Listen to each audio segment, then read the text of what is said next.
Hey, Brother Rajesh Emerson.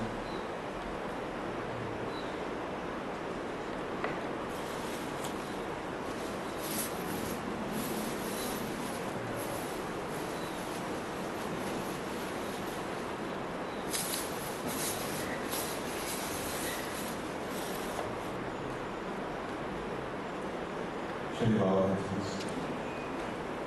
Heavenly Father, we thank you for this opportunity. We thank you that you led us through praise and worship. At this time, Lord, we commit ourselves into your hands, open our heart and minds, so that we can listen to your word and speak to us. In the name of our Jesus Christ with us. Amen. Today's what I'm going to speak about, I've given a title to this topic, and that is Silence of the Church. How it begins. Whatever it comes to our mind, comes to the mind of a Christian when he's asked about who is God. Our answers or our speechless moment. It's what we're talking about. For this reason we find that asking about God to any Christian is the most greatest question we can ever have. What idea is God about God? A Christian, when he listens something, when he reads something, he sees something, he perhaps perceives about God, makes an idea about God, and whatever idea he has made about God, he tries to move towards that God which he has made. And it is not only true for one Christian or you or me, but it is true for all Christians, and that together we make a church. So when we say that what is your idea and my idea about God, it matters. Nowadays, because of the so much advanced studies in theology, by books, by interpretation, by studies, we can make out, we can predict, we can evaluate and assess what is going to be the future of the tomorrow's church. But if I were to ask you, what is your idea about church, your idea about God, or if I ask anybody, one single individual, what is your idea about God, whatever answer he gives, by that answer, similarly like theologians, will be able to assess the spiritual future of that Christian. Now, the same question, if I ask you or I ask myself, what is your idea about God, or what is my idea about God, that is going to determine what is going to happen to a future church, because you and me are units of the church and we make a church. So our opinion about God does matter. We make up notions, ideas, concepts about God mainly because of two main things. And today's talk is not much of a spiritual thing, but it is more of a moral and educative kind of a thing. We try to look into answers to what I'm going to speak. We develop our ideas basically into two main things. Number one is the perception that what we get to know about God, what we see or read. And the other is whatever we have imbibed, based on that, how we turn our emotions out towards those input that we have got. When we talk about, let's see the first thing, that what intake we get, what do we see and what do we listen around. We can be sure we are right religiously because we feel right. One speaker comes, he says something through his studies, very effectively, we like him. Down to Sundays, we start liking the speaker rather than the speech. And the common question after the church is, You spoke very well. How many times do we ask or tell ourselves, whatever he spoke, did we say that what you spoke was good? We tend to become psychologically involved into a single individual personality. What we see tends to be something different what we actually should be doing.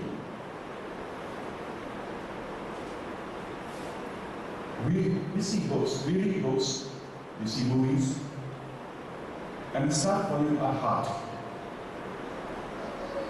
In one of the famous movies, Star Wars, one of the statements says, reach out with your feelings. What do your feelings tell you? Based on your feeling, what happens?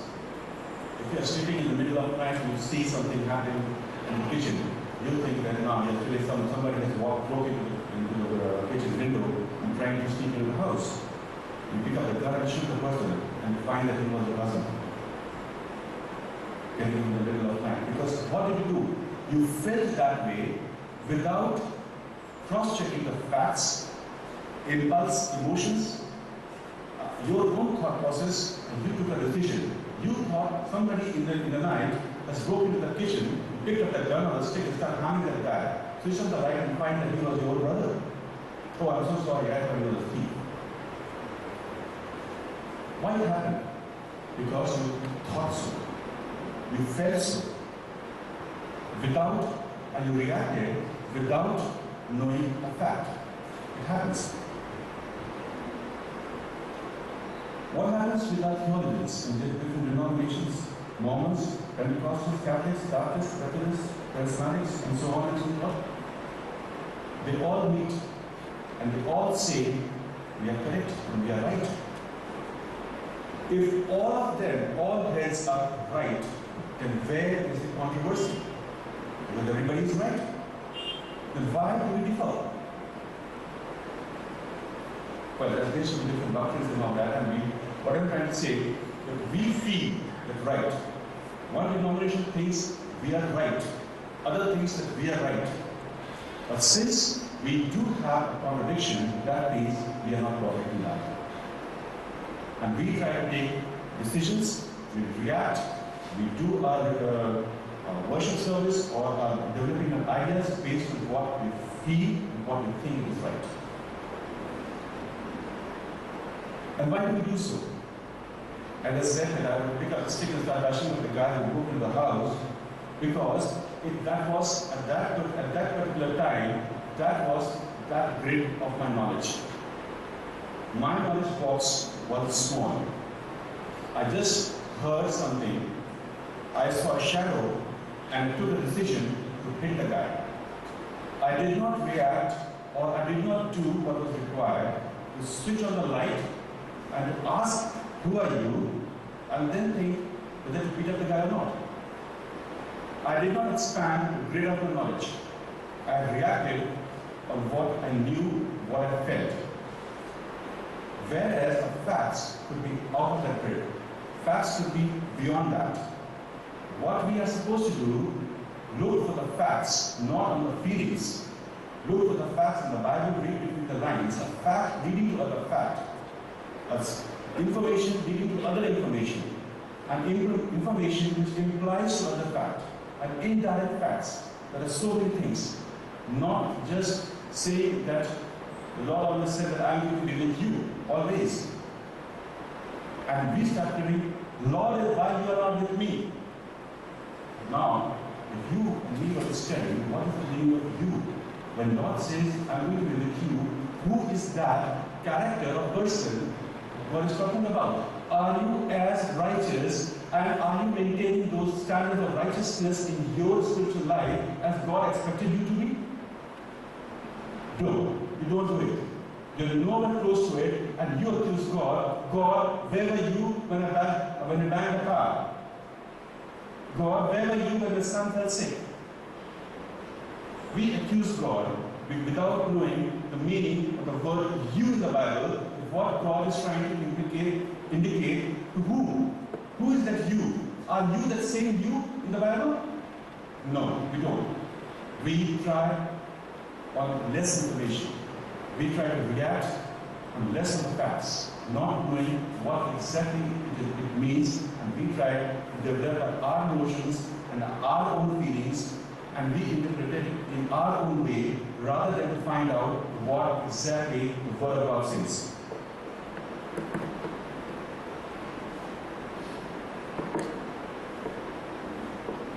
So the question is, can you blindly trust your thinking in building your ideas about God?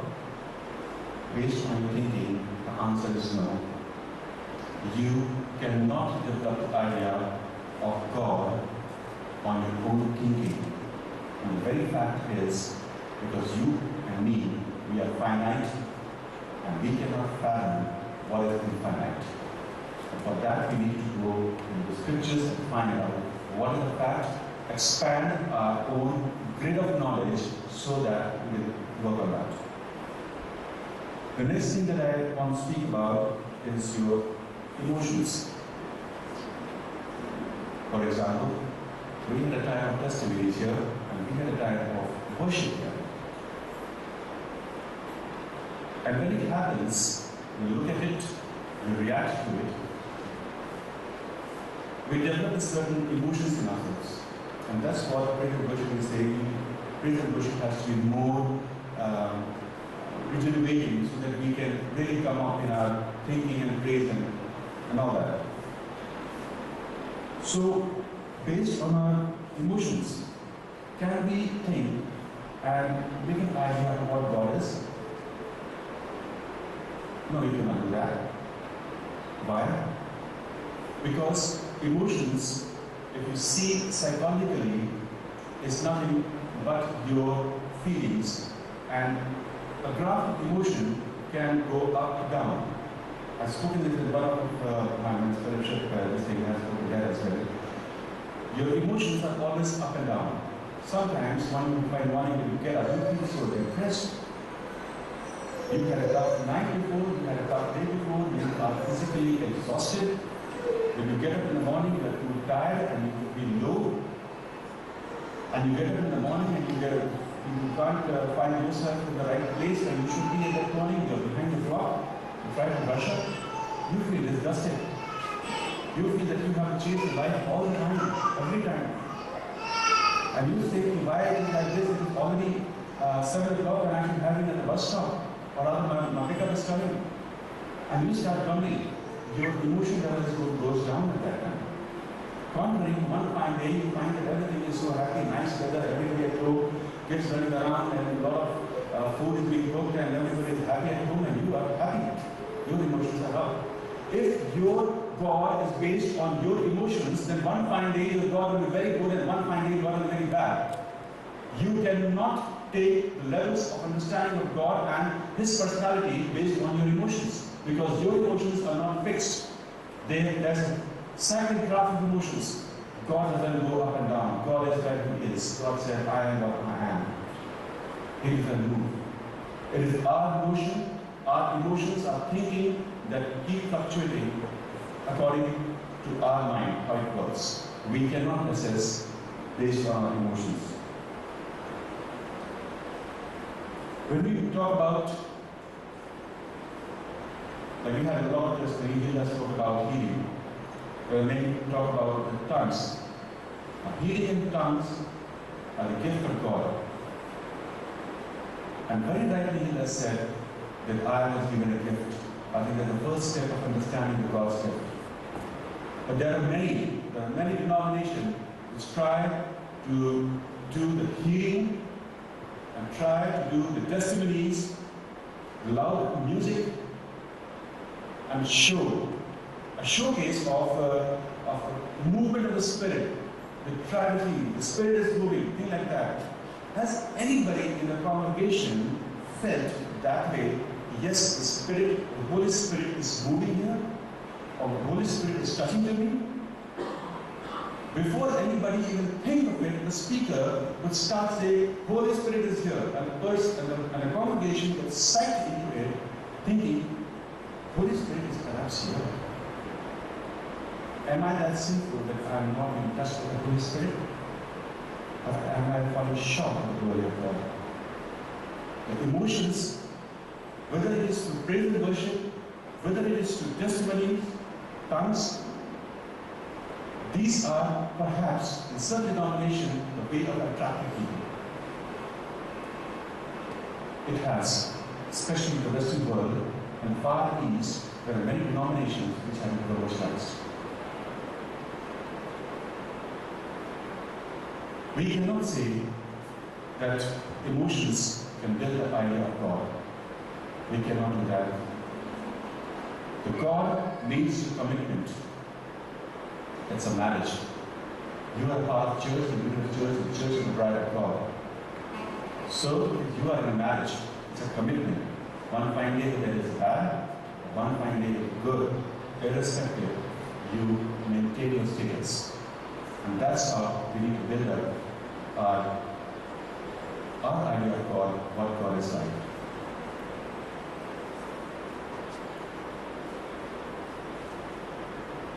The second thing that next thing I would like to talk about when we build up our ideas of God, and that is idolatry, worshipping idols.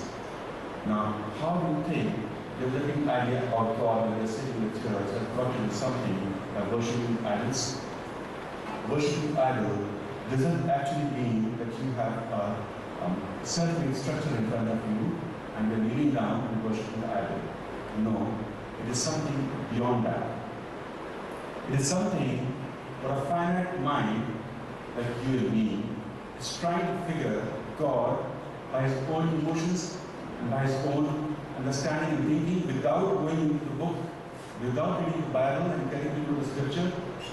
And I'm making a perception of God which is my perception. And today morning when I got up, I'm depressed.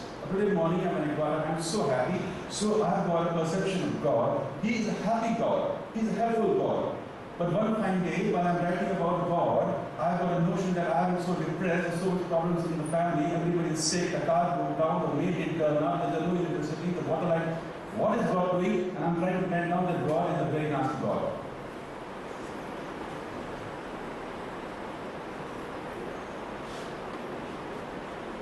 So when we try to make this up, we are trying to build an idol of God which is very different from the true God which exists through a Bible, which we find through a Bible.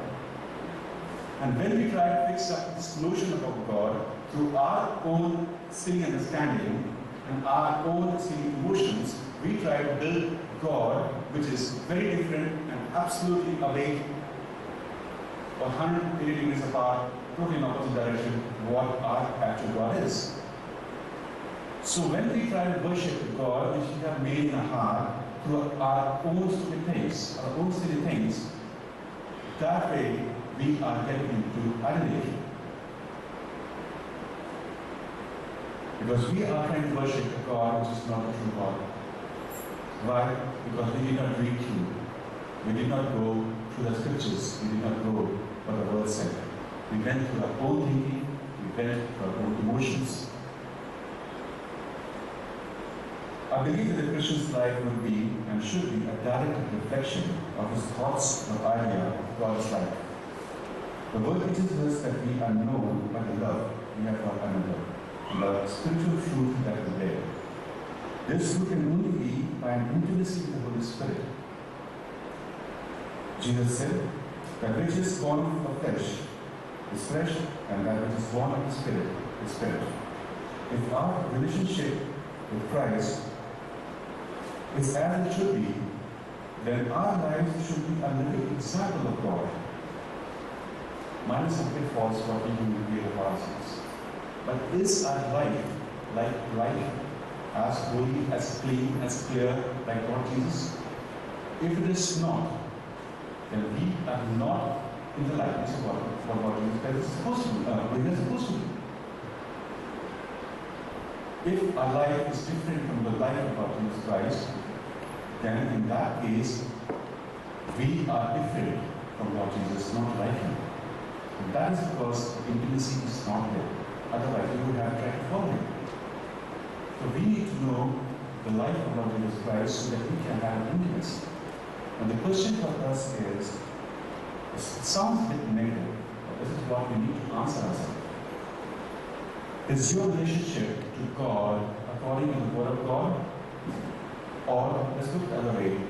Is my relationship to God is according to the Word of God? Or in another third way, same thing.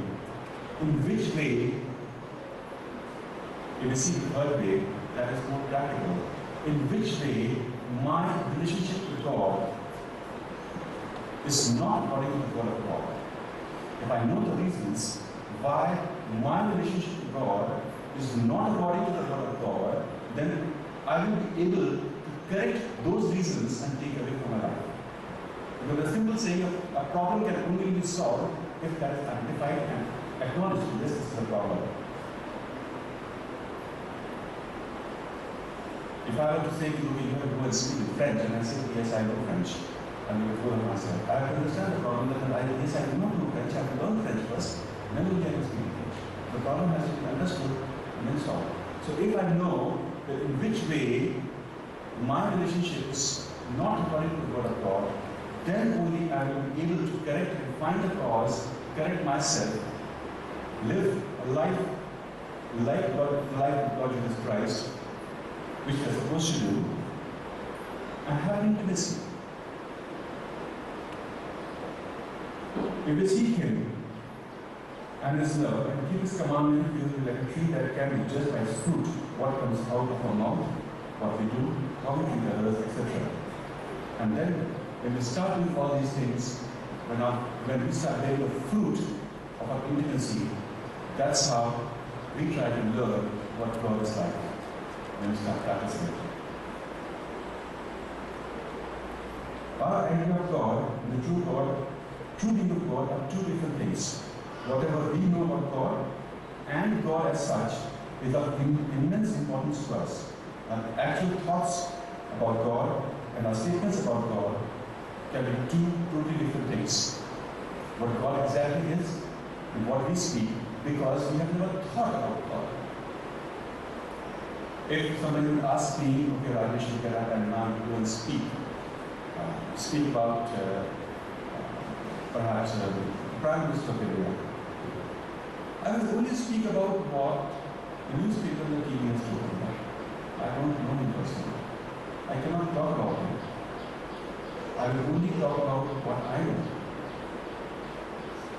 So I need to have personal intimacy with God so that I can be like Him.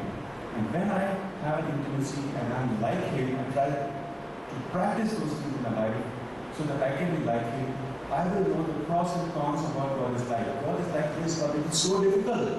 I cannot be humanly possible, but that He has done it. And He expects me to be like this. Why? Because He wants me to be as righteous as Lord Jesus. When we start practicing what we're supposed to do, we get to know the personality of God, and that's how, and that's when we are supposed to develop our ideas, not based on our own thinking. How do we know about God? How do we get to know? The gospel alone can lift the destroying burden of our mind. The gospel can give beauty for the things which we have turned into ashes. The gospel can lift up the spirit of heaviness. But unless the weight of the burden is felt, the gospel can mean nothing to me. And until I see a vision of God high and lifted up, there will be no self-conviction and no burden. So I need to go into the gospel to know about God. There's a small story of an expensive gift. It's saying that whosoever wrote the story, he said, my friend, he used to spend all the time by working, and he would lose spend every time. Somebody would come and take away his pen, or somebody he would use spending, and his pen on somebody's desk and walk up to his own desk and things like that, and every day he would lose about 4 or 5 pence. It was quite terrible. So one of his friends, he gifted him a very expensive pen. Now he said, this is such an expensive pen, I'm going to lose it. He said, never mind, try using it. So this guy, he started using that expensive pen. Every time he would use a pen, this is an expensive pen, he would use it, and where's my pen? He put it back. If somebody would say, can you borrow your pen? Yes, you can, but you have to give it back to me because it's very expensive. You take it back again. How did it happen? And he never lost that expensive pen for the next 7 or 8 months. I don't know about later on, but he never lost that pen. Why? Because initially he was taking the pen as a very cheap, easily available product and it could be bought anytime, available anywhere. But later on, when he found an expensive pen, he understood and he realized the value of the pen, was careful not to lose it. So friends, if you need to know, if I need to know the value of God, perceive an idea of God, and feel what God is, we need to go into the Bible and find the value of God, and then we will develop our notions and ideas about God. As very clearly said in this verse which was read today, in Isaiah chapter 55, verses 8 and 9, for my thoughts are not your thoughts, nor your ways are my ways, says the Lord. For as the heavens are higher than the earth, so are my ways higher than your ways, and my thoughts than your thoughts. And let's not forget, before we get into building ideas about God, but God said to Moses, I am what I am. That's good. Thank you, Lord, for this message that you have given to us, and you will share, and we trust in that you will open our hearts and mind, Lord, and whatever we have heard, we able to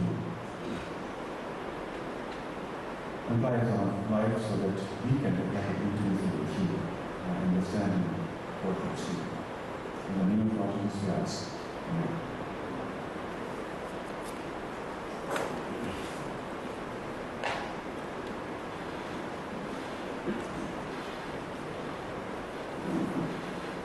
We will now stand and join in offering to hymn number 187.